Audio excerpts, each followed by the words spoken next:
On est sous terre, on est dans la 3e plus grande salle du monde, la salle souterraine de l'Averna, qui est sur le massif de la Pierre Saint-Martin. C'est un peu le cœur du massif de la Pierre Saint-Martin. Derrière nous, on entend la rivière. La rivière, c'est la rivière Saint-Vincent, c'est la première rivière qui a été découverte par les spéléologues dans les années 50.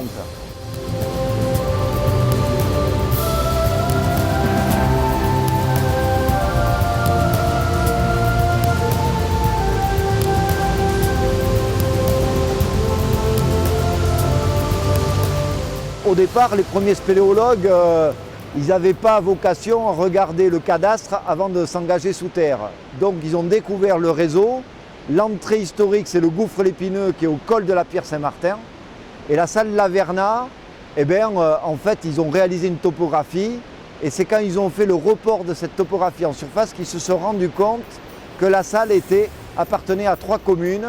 La commune de Saint-Engras, la commune d'Arrête et la commune d'Aramitz.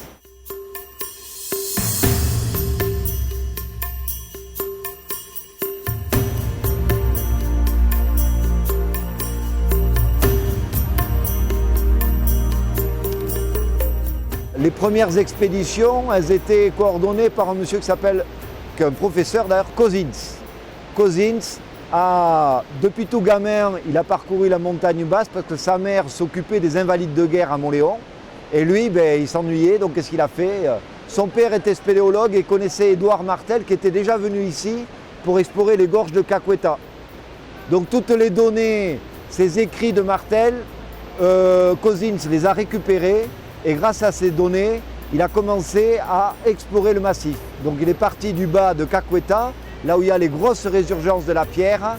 Et ensuite il est monté jusqu'au col de la Pierre Saint-Martin. Et là, ils ont essayé chaque fois qu'ils découvraient un gouffre, ils y descendaient dedans avec un treuil et pour essayer d'accéder dans le réseau souterrain.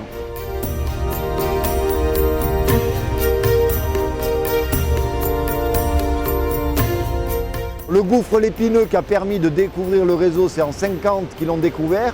En 51, il y a eu la première descente de l'Épineux, d'Aruntaziev, d'Ocalini et de Lubens.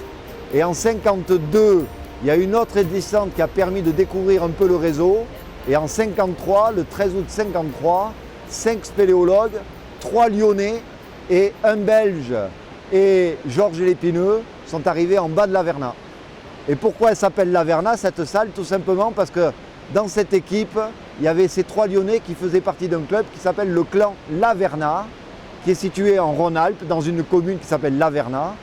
Et la salle a été baptisée du nom de leur club, parce qu'en fait, ces Lyonnais avaient participé à la tentative d'évacuation de secours de Lubens, quand en 1952, il y a eu l'accident de Lubens.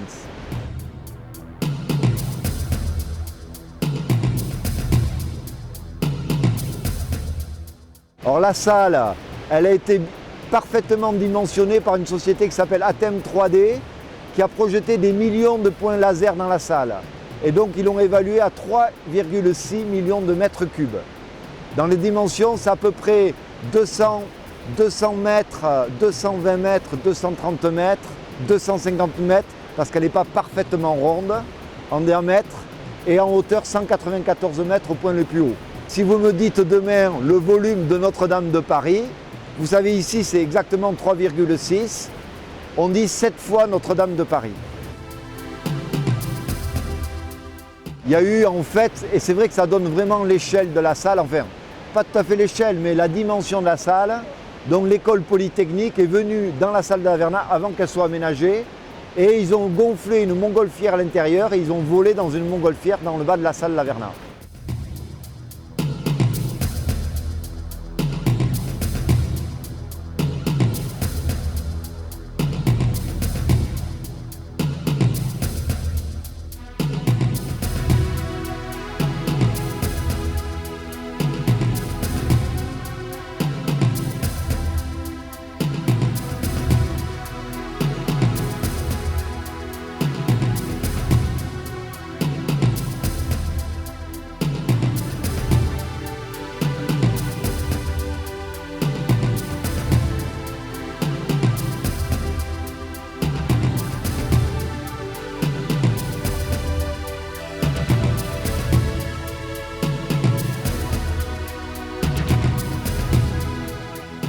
quand ils ont découvert la salle de l'Averna, les spéléologues pensaient que c'était terminé, il n'y avait plus rien. Sauf dans l'équipe, il y en a un spéléologue qui s'appelle Labeyrie, qui était un physicien, qui s'est dit c'est pas possible, ça ne peut pas s'arrêter là. Et comme il connaissait bien un ingénieur d'EDF qui s'occupait de l'hydroélectricité, il a persuadé EDF de venir ici en Haute-Soule, creuser un tunnel à 1050 mètres d'altitude pour rejoindre la salle de l'Averna. Ce qu'ils ont fait en 1955. Ils ont mis 5 ans à arriver à l'Averna parce qu'il y a eu plein de déboires, de positionnement de la salle, etc. Et puis c'était quand même un boulot assez important, des travaux assez importants. Et en 1960, décembre 1960, ils ont débouché dans l'Averna. Là, pendant plus d'un an, ils ont mis en place des appareils de mesure. Et malheureusement, ils ont constaté que le débit de la rivière était irrégulier. C'est-à-dire que c'est vraiment le système karstique dans toute sa splendeur. Il y a des périodes d'étiage où il y a 40 litres seconde et il y a des périodes de crue où on peut atteindre 12 mètres cubes. Et à l'époque, ils ne savaient pas l'exploiter. La cascade qui se situe derrière moi, sa hauteur est de 80 mètres. Mais ce qui intéresse l'hydroélectricité, ils ne capturent pas l'eau en bas de la cascade. Ils prennent l'eau en amont de la cascade, il y a un petit barrage, et de là, ils vont utiliser le tunnel et une conduite forcée à l'extérieur pour alimenter une turbine, un alternateur qui se situe un peu plus bas que le village de Saint-Engrâce. Et donc il y a une chute de 700 mètres qui leur permet d'avoir la puissance hydroélectrique.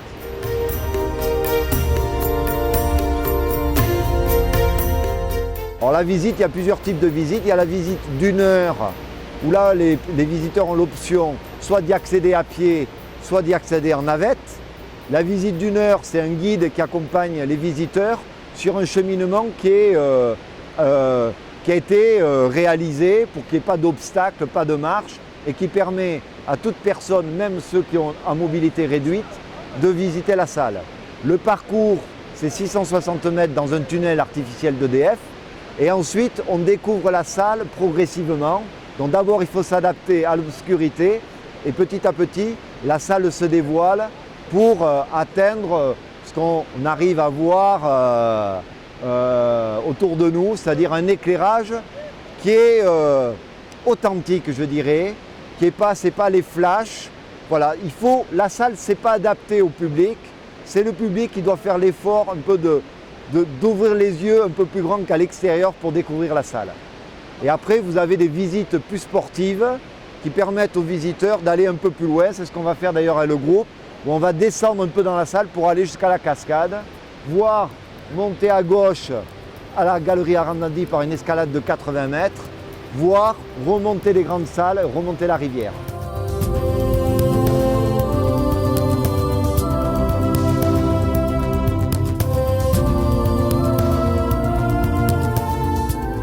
Depuis le 1er juillet a eu lieu l'ouverture au public, et depuis le 1er juillet jusqu'à aujourd'hui, on a amené presque 10 000 personnes, 9 800 et quelques personnes. Donc il y a eu une grosse majorité pour la visite, je dirais, d'1 heure, voilà. Et à peu près, il y a eu 500 personnes qui ont visité la salle sur les visites sportives. Dans la visite d'1 heure, il y a eu à peu près 1000 personnes qui ont choisi l'accès pédestre et le reste avec la navette.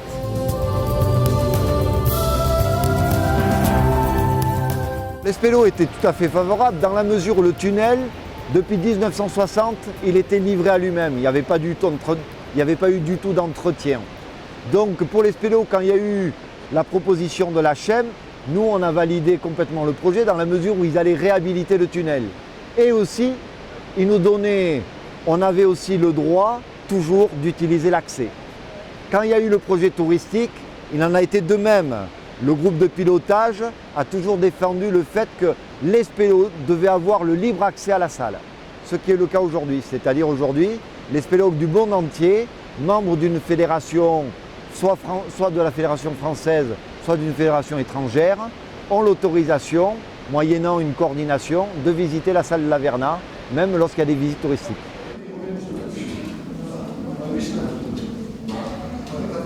Super bien, j'ai envie de dire que c'était assez intéressant et par la sobriété, mais aussi par l'ampleur et la grandeur de la salle de l'Averna, que je trouve assez majestueuse et grandiose.